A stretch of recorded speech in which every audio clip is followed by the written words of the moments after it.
Bom dia, boa noite, boa tarde, seja lá em qual horário que você estiver nos assistindo.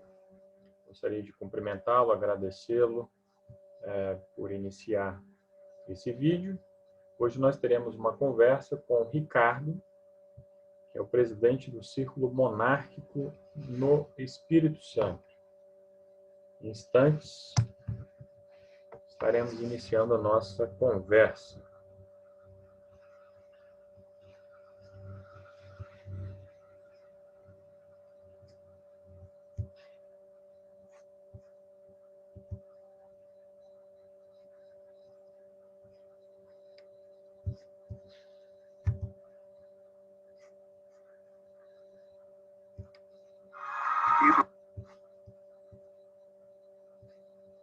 Educação adventista.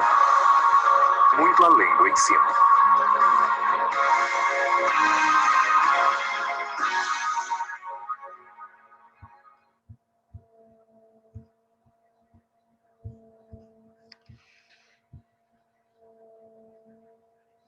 Boa noite, Ricardo.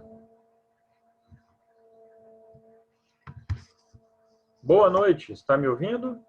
Boa noite, estou ouvindo. É um prazer. Igualmente, Rafael. Obrigado aí pelo convite. Prazer todo nosso. Sabe que já há alguns dias a gente vem tentando, né, marcar essa conversa. Sim. Estaremos falando um pouco aí sobre a monarquia no Brasil. Ricardo, gostaria de começar pedindo que você se apresente, né, aos alunos que estarão acompanhando, são alunos do ensino médio, né, e creio que eles ainda não devem te conhecer, então peço que você se apresente, diga o que você faz e um pouco sobre as atividades do Círculo Monárquico aqui no Espírito Santo. Ok. Bom, eu sou Ricardo Martinelli, sou formado em administração, eu trabalho na área de informática e por uma questão minha, né, um apreço muito grande que eu tenho à história do Brasil e sempre o defensor das nossas raízes históricas, eu acabei tomando parte, né, e me envolvendo com o movimento monárquico no Estado e que culminou, né, no momento em que eu assumi como chanceler, né, que é o líder do Círculo Monárquico.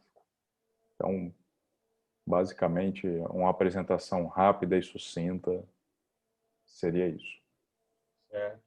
Além do Círculo Monárquico, existe alguma outra organização que promove os valores da monarquia, que defende a monarquia aqui no Espírito Santo?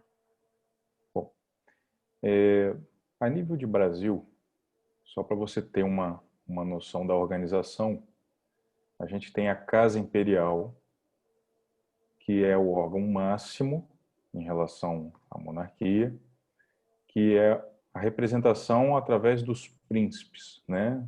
Onde você tem a família imperial. O chefe da Casa Imperial é o herdeiro dinástico número 1, é o nosso imperador de júri, que é Dom Luís de Orleans e Bragança.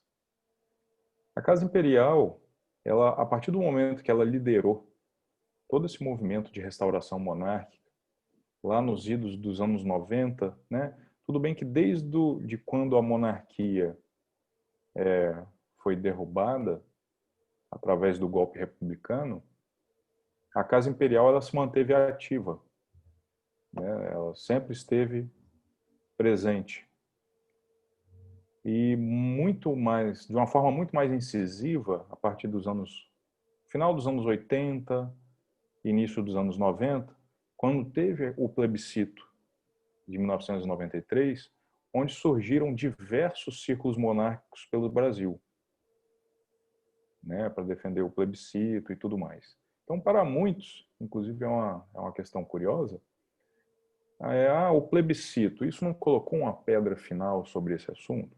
Não. Na verdade, né, isso até palavras de Dom Bertrand, que é o porta-voz, né, da monarquia no Brasil,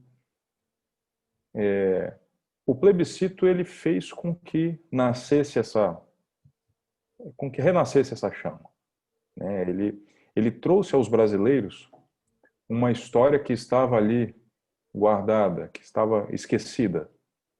Porque com o golpe republicano, você falar sobre monarquia no Brasil era considerado um crime, né? Você tinha uma cláusula pétrea constitucional em que proibia qualquer tipo de organização que defendesse a monarquia ou outro regime que não fosse o estabelecido. Então, isso já na Constituição de 1891, que foi a primeira, né? 2 anos após o golpe republicano. Então, em 1988, nossa última Constituição republicana, né, a sexta, é bom que se diga isso, né, em 130 anos nós já estamos na sexta República. Dom Luiz, então chefe da Casa Imperial, ele fez uma carta aos constituintes, em que ele expõe a perseguição que havia sobre o movimento monárquico e pediu aos constituintes, né, que retirasse aquela cláusula pétrea. E esse pedido foi aceito, foi atendido.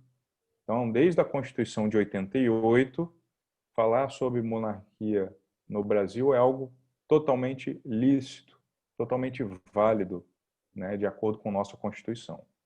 Então, os círculos monárquicos, eles são organizações civis sem fins lucrativos, né, onde as pessoas elas se reúnem, normalmente é por cidade, né, o nosso círculo monárquico ele se chama Círculo Monárquico do Espírito Santo, mas por uma convenção, porque o Estado do Espírito Santo ele é menos populoso que outros estados, né?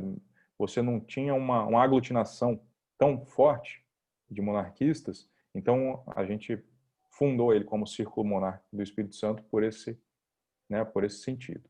Existem outros círculos monárquicos aqui no estado, né? Tem um círculo monárquico, inclusive, que é o Círculo Monárquico Barão do Itapevi, que ele existe desde 91. Ele é pré-plebiscito. E uma coincidência, o chanceler também se chama Ricardo, o doutor Ricardo Rezende. Então, os círculos monárquicos eles são formados por pessoas que defendem os ideais monárquicos e que discutem, né, discutem os interesses acerca do Brasil, né, como que poderia ser uma monarquia no Brasil, o que que a gente pode fazer. Por exemplo, agora para o Dia da Independência, 7 de setembro, a gente está programando algumas atividades. Eu creio que não vai ter o desfile cívico por conta da pandemia e tudo mais. E por esse motivo a gente deve fazer alguma outra atividade mais ao caráter virtual, né? Que nesse período aí de pandemia é o que todos têm feito. Então, provavelmente, cada um coloque a sua bandeira imperial, tire uma foto, publique, né? Enfim, a gente está bolando ainda alguma atividade. Mas os círculos monárquicos, basicamente a atividade deles é essa, é manter a chama monárquica acesa, organizar eventos, reuniões, encontros monárquicos, esses encontros monárquicos com a presença dos príncipes. A gente teve um encontro em outubro de 2019, foi o primeiro encontro monárquico do Espírito Santo, com a presença do príncipe Dom Antônio de Orleans Bragança. Então, esses eventos e todas essas questões históricas, educativas, fazem parte do dia a dia do Círculo Monárquico. Muito bem. Muito boa a exposição. O Dom Bertrand é o porta-voz da Casa Imperial, certo? Isso. Isso se dá porque o irmão dele, porventura, assim, é doente, ou é só uma questão de discrição, de não querer aparecer tanto? Existe uma explicação para isso? Bom, Dom Luiz, ele possui uma dificuldade de locomoção, né? Ele não é doente, ele possui uma dificuldade. Então, por isso, Dom Bertrand, naqueles eventos em que Dom Luiz não pode comparecer, Dom Bertrand ele representa o chefe da Casa Imperial. Ele é o sucessor número 2. Então, ele é o príncipe imperial do Brasil. Então, assim, só para você ter uma ideia, no ano de 2019, Dom Bertrand ele participou em mais de 300 eventos. Então, tem uma agenda muito, muito, muito carregada. E Dom Luís, sempre quando pode, ele se mostra presente também. Interessante. Eu me lembro, bem pequeno, pedindo para o meu pai me falar um pouco sobre alguns personagens que apareciam nas cédulas de cruzeiro, né? Aquelas várias moedas que o Brasil teve ali no início dos anos 90, né? Entre o final dos anos 80 e início dos anos 90, minha infância. Sim. Então, eu me lembro disso. Mais especialmente no início dos anos 90, né? Final dos anos 80 eu era muito pequeno. A atuação do Círculo Monárquico, porventura, incluiria um pedido para que os personagens da história do Brasil retornassem às cédulas? Porque hoje nós temos apenas animais, né? Tem a sua importância também, né? A questão de chamar atenção para a ecologia, para a preservação, né, de algumas espécies. Tem agora a questão do lobo-guará. Eu me lembro que na Sim. infância também falava-se bastante na preservação desse animal, né? Mas, enfim, por outro lado, a gente perdeu ainda mais as referências históricas, né? Correto. Isso é uma reivindicação também do Círculo Monárquico? Com certeza. Inclusive, agora, para o bicentenário da independência do Brasil, em 2022, eles anunciaram a cédula de R$ 200 com o lobo-guará. Né? Isso deve ter sido, né, seguindo a linha, né, a linha tradicional das cédulas que contém animais e tudo bem. Só que nós fizemos um pleito, né, a gente levantou uma hashtag no Twitter, nas redes sociais, pedindo que essa cédula de R$ 200 tivesse pelo menos uma edição comemorativa, né, em homenagem aos 200 anos do Brasil. E, com certeza, com o nosso pai fundador, Dom Pedro I. Né? Eu acho que nada mais justo do que isso. Apesar que Dom Pedro I ele está na moedinha lá de 10 centavos. Mas eu acho que ele merece, ou Dom Pedro I, ou Dona Leopoldina, isso não é falado, mas no dia 2 de setembro de 1822, que Dona Leopoldina assinou o documento da independência do Brasil junto com José Bonifácio, enquanto Dom Pedro I estava em São Paulo. Então, 5 dias antes da proclamação, né, da oficialização da independência do Brasil, Dona Leopoldina já havia assinado esse documento. E um dado curioso, já que a gente tocou no assunto da independência do Brasil, a Dona Leopoldina e José Bonifácio, eles nomearam um emissário para recolher o maior número de cavalos que ele pudesse para chegar até o destino na maior velocidade possível. E esse emissário chamava-se Paulo Bregaro e ele era um capixaba. E é considerado o primeiro carteiro do Brasil. Ele é o patrono dos Correios. Então, quer dizer que naquela época os Correios eram eficientes, né? Hoje a situação não é muito boa, né? Olha, legal. O Dom Pedro I, para todos os efeitos, era um português, né? Eu visitei, inclusive, lá em Lisboa, o Palácio de Queluz, onde ele nasceu e depois onde ele morreu, né? Sim. Mas o nosso querido Dom Pedro II já nasceu no Brasil, né? Sim. Era um brasileiro, né? Brasileiro. E fala um pouco para a gente sobre a infância, né, do Dom Pedro II, esse drama, né, de perder a ligação, né, com o pai tão cedo, né? O que você teria a destacar sobre isso? Dom Pedro II, ele teve essa dificuldade assim em termos da infância dele, muito grande, porque com 5 anos de idade, ele que era o herdeiro do trono, ele passou a ser o imperador do Brasil. Pensa bem, uma criança com 5 anos, ele passa a ser o imperador. Então, toda a unidade nacional, a pacificação nacional, concentrava-se na coroa e na figura daquele menino. Tanto que o período da regência, você teve, né, foram 3 regências, você teve foi aquele turbilhão, e a coisa começou a ficar mais complicada, começaram a ter problemas, e que culminou com o pedido, né, da emissão da maioridade. Ele com 14 anos, né, chama-se de golpe da maioridade. Né? Com 14 anos ele se elevou à maioridade e assumiu o trono. Então, Dom Pedro II, ele teve uma educação esmerada, né? O próprio Dom Pedro I tem uma fala muito interessante em que ele diz assim que, ao contrário dele e do Mano Miguel, ele chamava o irmão dele, que inclusive mais à frente eles guerrearam, né? Ele falou assim, ó, eu quero que meus filhos tenham a educação que eu não tive.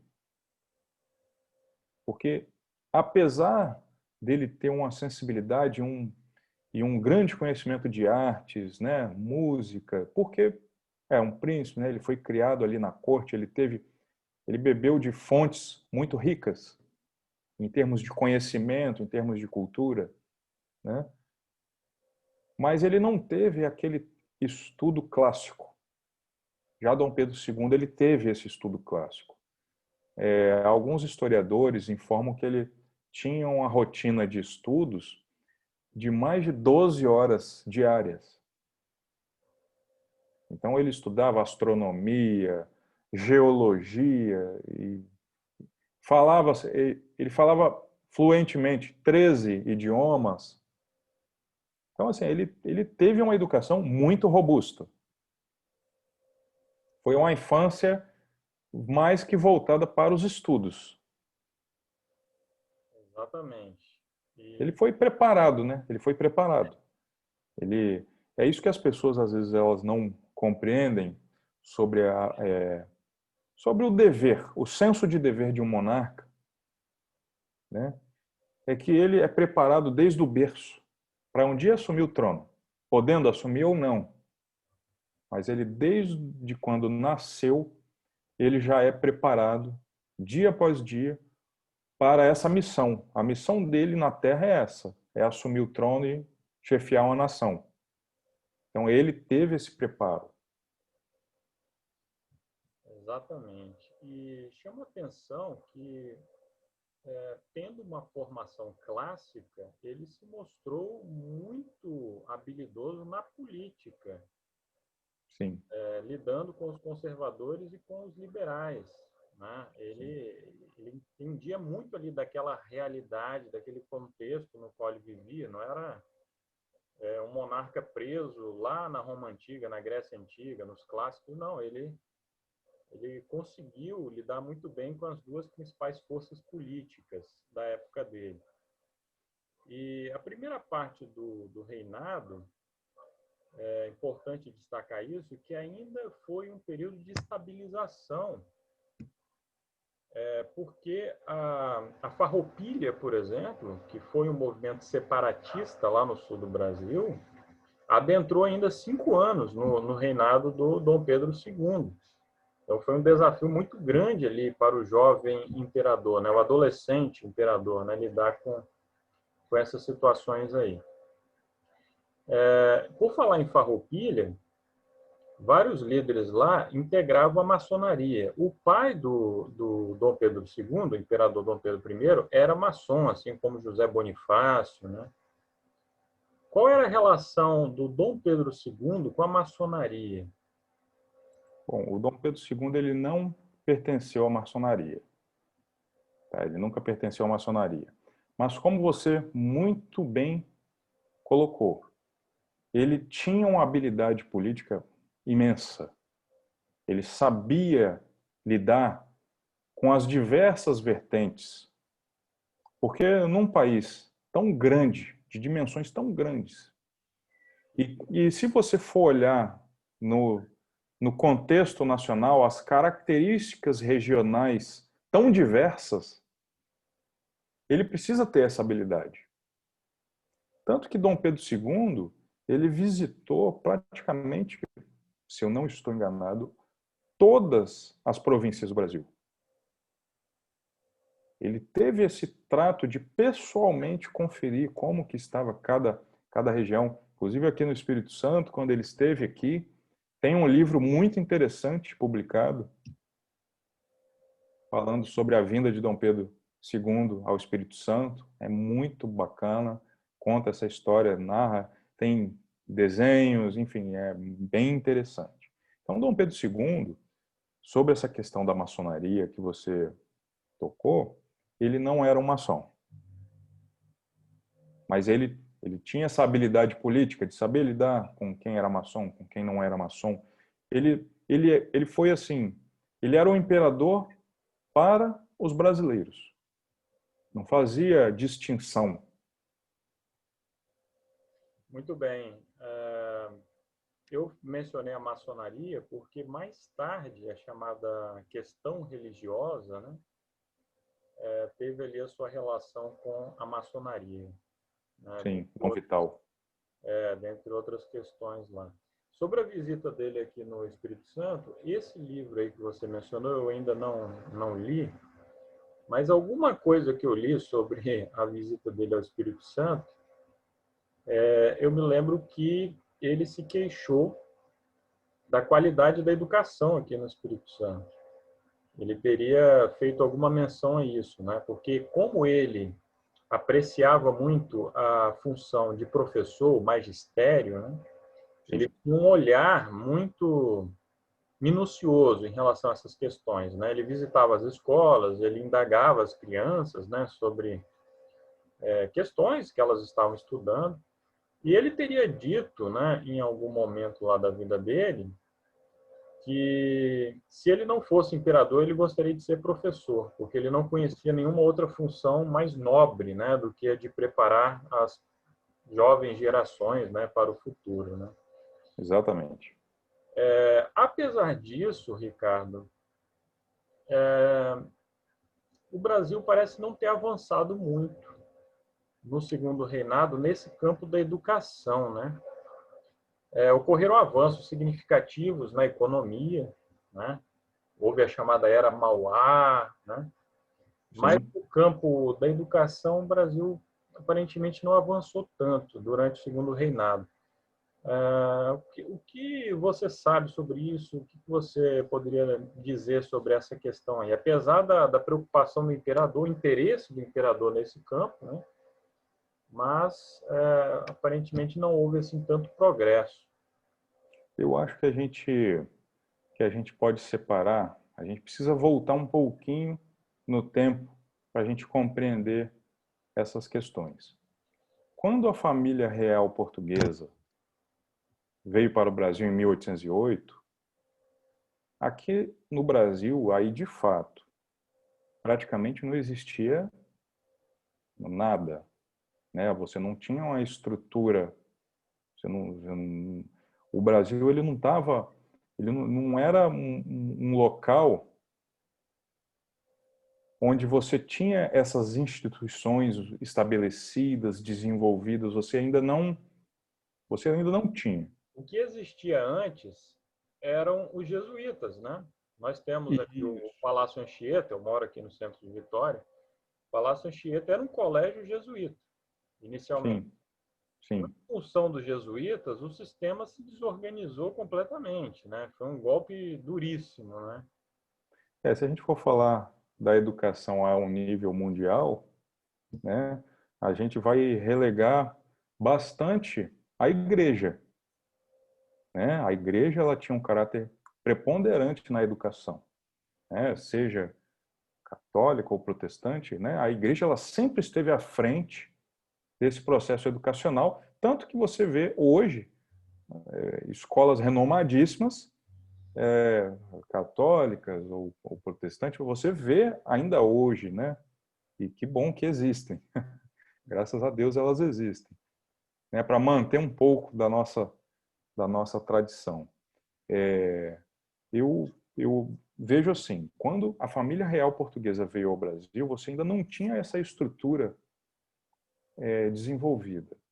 Então, Dom João VI, ao contrário do que os livros que amam falar tão mal dele, né? Eu acho que era um homem de muita visão, porque ele estruturou essas questões institucionais.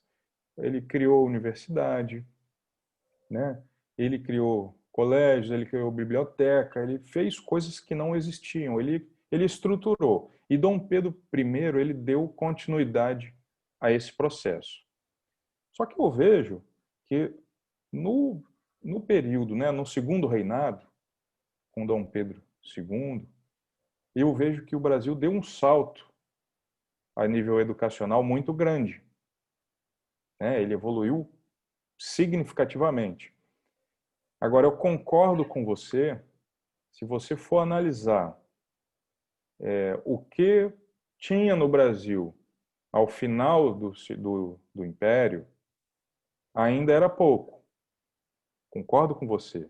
Mas a gente tem que fazer essa análise nessa linha de tempo, né? Se você for pegar o Brasil a partir do momento que se tornou independente, 1822, até 1889, a gente está pegando aí 67 anos de história, em 67 anos ele evoluiu consideravelmente, né? Teve uma evolução para quem não tinha, para quem tinha próximo de zero, para o que se tinha ao final do Império, foi uma evolução muito grande. Mas ainda tinha muito a se desenvolver, concordo com você. Sim. A referência que eu tomo, né, e nós, historiadores, procuramos ser sempre justos assim, com o tempo, com o espaço, até para não cairmos no anacronismo, né, que é um erro. Erro gravíssimo. Mas assim, a referência que eu tomo ali é o caso da Argentina. A Argentina, na mesma época, estava bem à frente do Brasil, com a população muito mais instruída, muito mais culta, né? É claro que isso tem a ver com a colonização, não apenas com o Estado brasileiro, o Estado argentino. Sim. Mas após lá a independência, o processo de centralização política da Argentina é mais tardio do que o do Brasil. Na verdade, foi com a Guerra do Paraguai que o Estado Nacional Argentino ele se configurou. Mas nesse processo todo, a educação lá sempre foi tomada como uma prioridade para a criação de uma identidade nacional, né?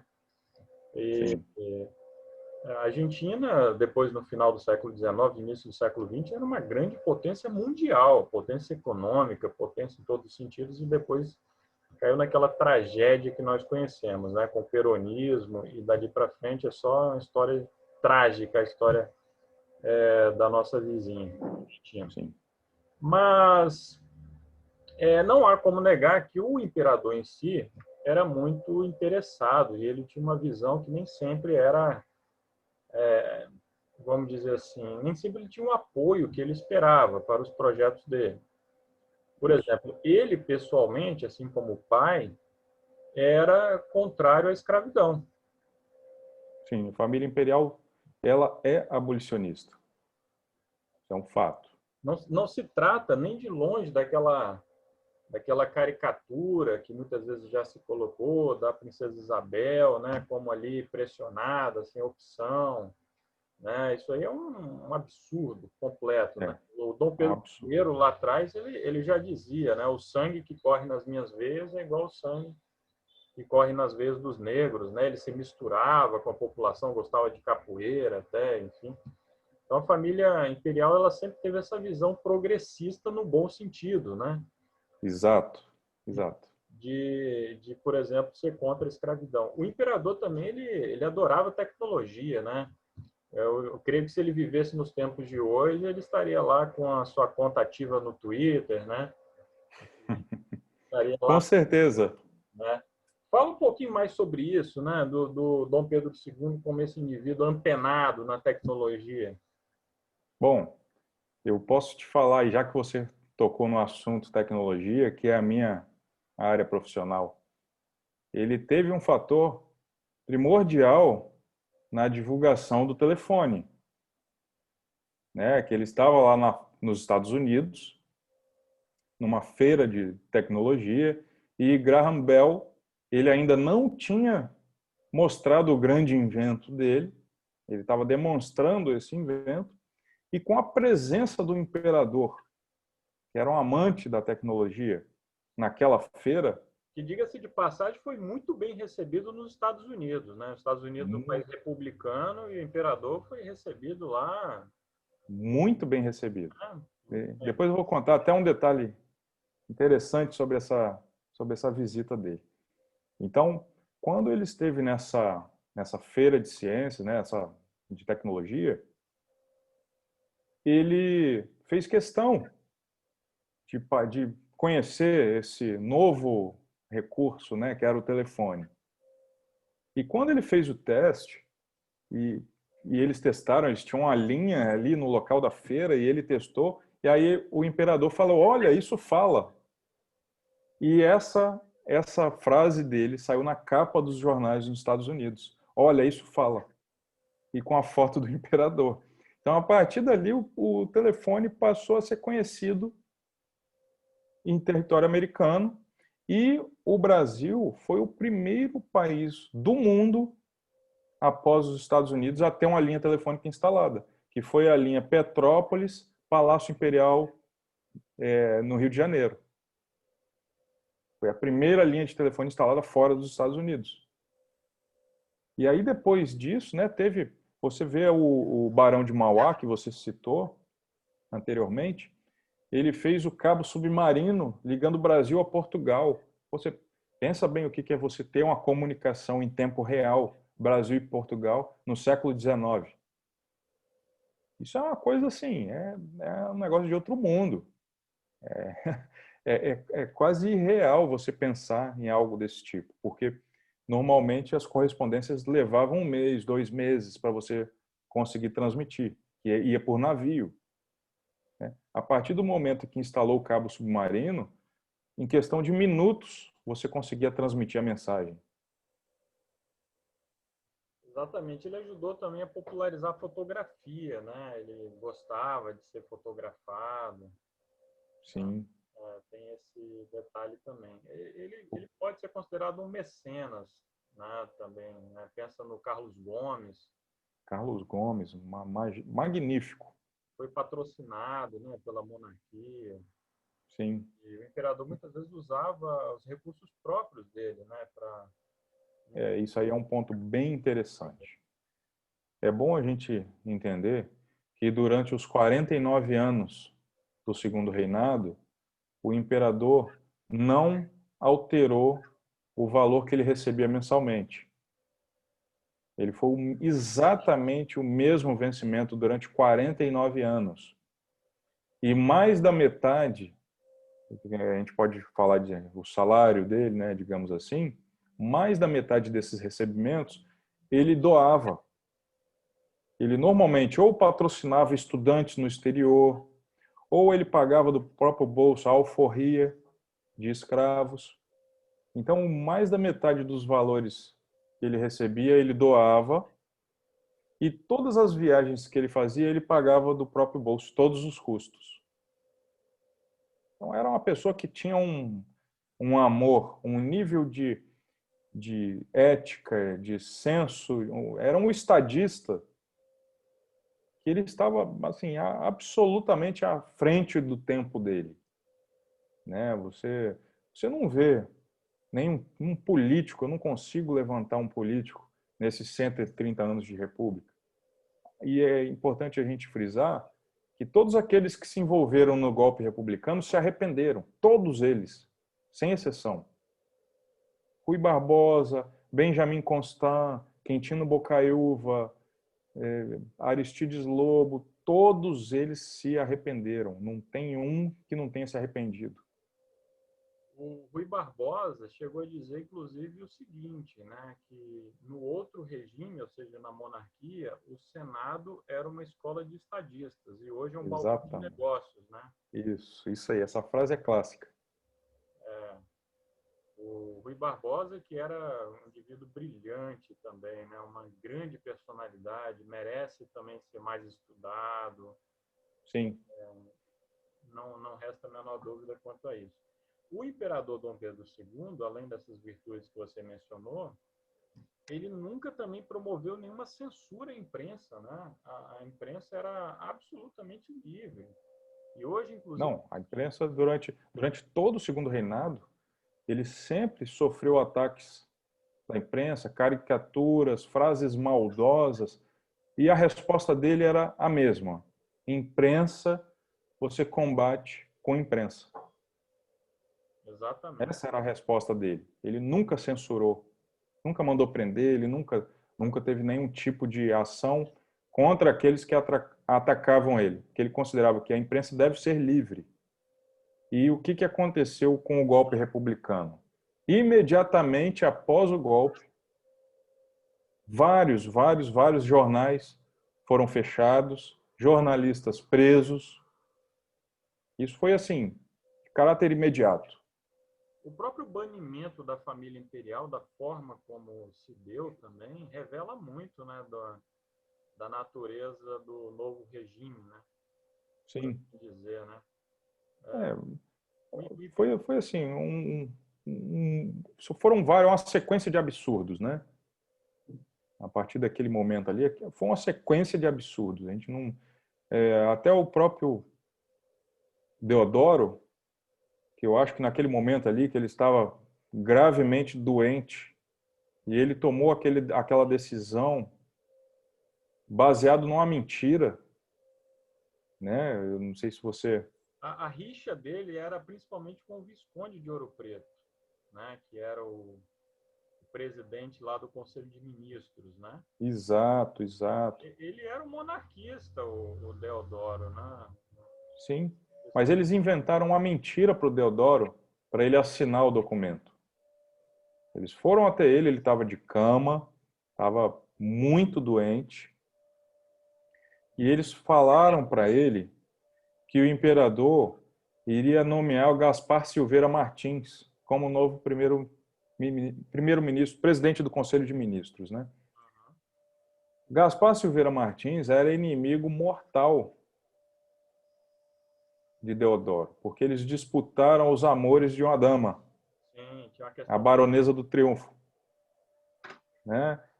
E a Baronesa do Triunfo se casou com Gaspar Silveira Martins. Então, na hora que eles falaram isso, ele falou: esse não.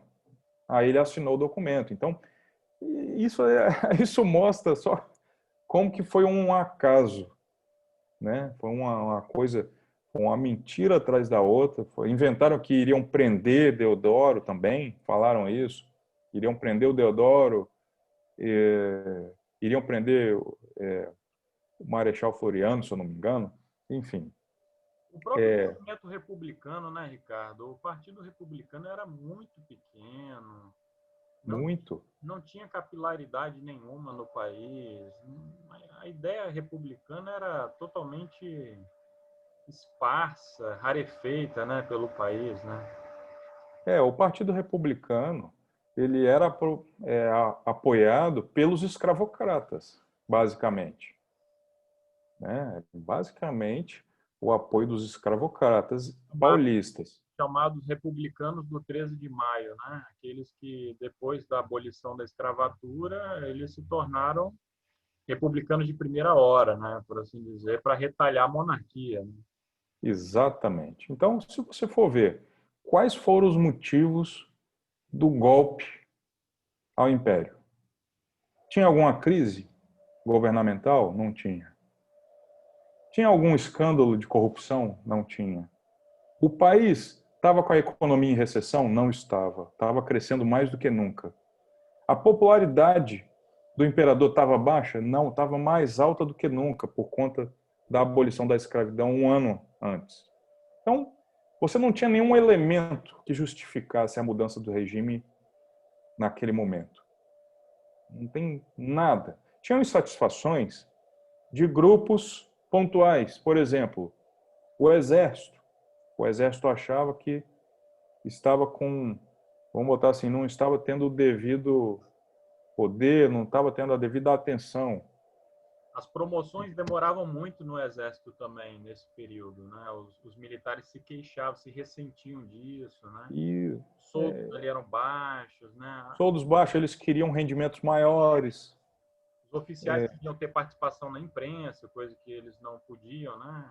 Se manifestar na Exatamente. imprensa, esse tipo de coisa. Exatamente. E chama a atenção que o primeiro gabinete de ministros republicano, né, aquele formado pelo Marechal Deodoro da Fonseca, era 100% formado por maçons, né? Essa é um outro aspecto da realidade republicana que poucos se dão conta. Quem chama atenção para essas questões aí é o nosso conterrâneo Bruno Karchagin, no livro dele Pare de Acreditar no Governo, né? Excelente livro. Pois é, e ele fala também o que isso tem a ver com a nossa história, né? A questão de expansão de gastos, né? O Estado, né, expandindo seus gastos e daí por diante. Ele diz, inclusive, que a Constituição de 1824 foi a Constituição mais liberal que nós tivemos, né? Sem dúvida nenhuma. E, Ricardo, para a gente finalizar, eu queria que você falasse aí um pouco sobre valores, né, que estão associados à monarquia, por que vale a pena, então, defender essa ideia, a ideia monarquista, né? Principalmente num período em que a gente vê algumas monarquias em crise, né? A gente vê a situação da monarquia britânica, não é das melhores, a monarquia espanhola, principalmente, né, está numa crise, lá, uma situação séria, né? O rei emérito se refugiou nos Emirados Árabes Unidos, envolvido em corrupção, enfim. Então, aparentemente, a maré está contra, assim, a monarquia por culpa dos próprios monarquistas desses países, né, onde a monarquia está em crise. Então, basicamente é isso. Resuma quais são os valores, virtudes que estão associados à monarquia e por que ainda vale a pena apostar nesse projeto, nessa ideia. Vamos lá. Então, só para já... Vou pegar o gancho aí, já que você mencionou a monarquia britânica e a espanhola. É bom que a gente ressalte aqui que numa monarquia, e você pode olhar isso nas décadas recentes, o que derruba um rei? Quase a totalidade dos casos é algum tipo de escândalo pessoal. Quase a totalidade dos casos é um escândalo pessoal. Então você vê, na monarquia britânica, o que está acontecendo na monarquia britânica? Você teve um príncipe que se casou com uma americana e ele abdicou dos direitos dinásticos e deixou o país.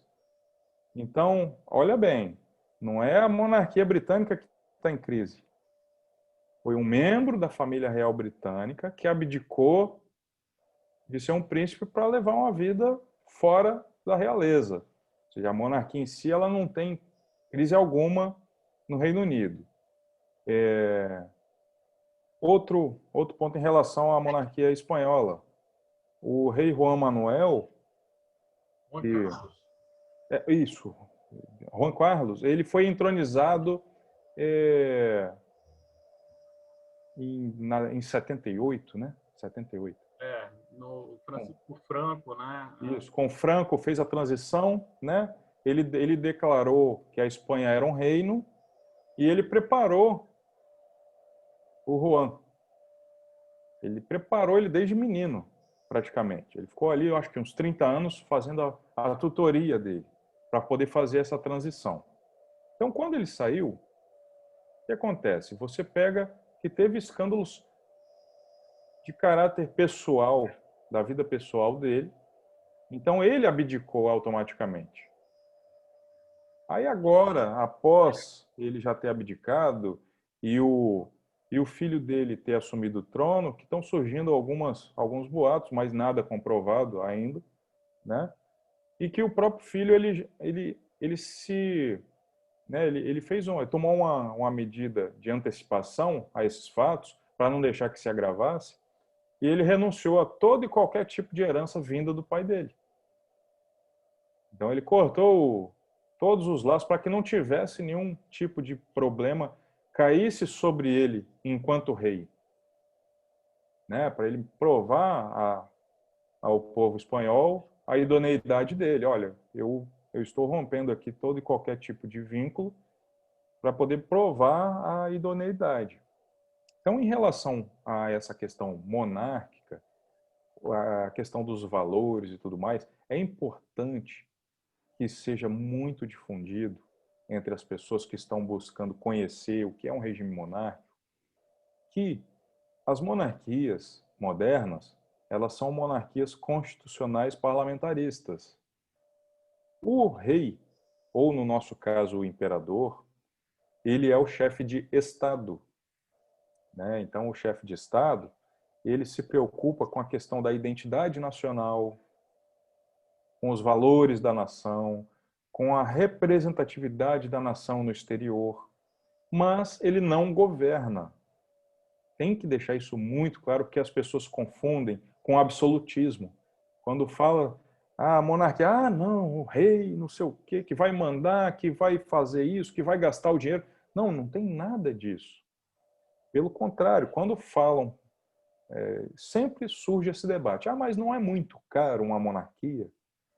Teve um levantamento na época do governo da Dilma Rousseff, 2015, 2016, se eu não me engano, em que o Palácio de Buckingham, na Inglaterra, com toda aquela pompa, luxo da monarquia inglesa, que é a mais luxuosa, ao meu ver, no mundo. O Palácio de Buckingham, ele custou aos cofres britânicos a metade do Palácio da Alvorada. Então, se você for pegar o que custa um presidente no Brasil e o que custa a rainha da Inglaterra custa a metade. E sem contar que no Brasil a gente sustenta ainda 6 ex-presidentes. São 6 que estão ali na conta do governo. Então, a República, se a gente for falar vários motivos, um deles é porque a monarquia é mais barata. Isso aí, pontapé inicial. Segundo, a questão dos valores. Se você for pegar o Brasil, por 389 anos, foi uma monarquia. Nós somos uma república há 130 por um golpe de Estado. Eu sempre bato na tecla que o brasileiro ele não possui nenhum tipo de raiz republicana. As nossas raízes são 100% monárquicas. Tanto que quando você pega uma família, o esposo chama a esposa de minha rainha, minha princesa, chama a filha, o filho, minha princesinha, meu príncipe. Se você for olhar nas festas de aniversário, nascimento de criança, o bolo, aquelas lembrancinhas, tudo tem uma coroa, príncipe, princesa. E você acha que de onde que vieram esses valores? Isso são nossas raízes históricas. Podem estar esquecidas no tempo, mas elas estão aqui muito firmes no nosso inconsciente, né? O brasileiro, ele precisa conhecer, primeiro, a história, de fato, como ela foi, porque a gente tem uma propaganda republicana fortíssima contra a monarquia e muitas vezes, né, na maioria das vezes, de forma distorcida da realidade. Então, os valores monárquicos, primeiro, é o que de mais próximo você tem de uma família. Tradição, né?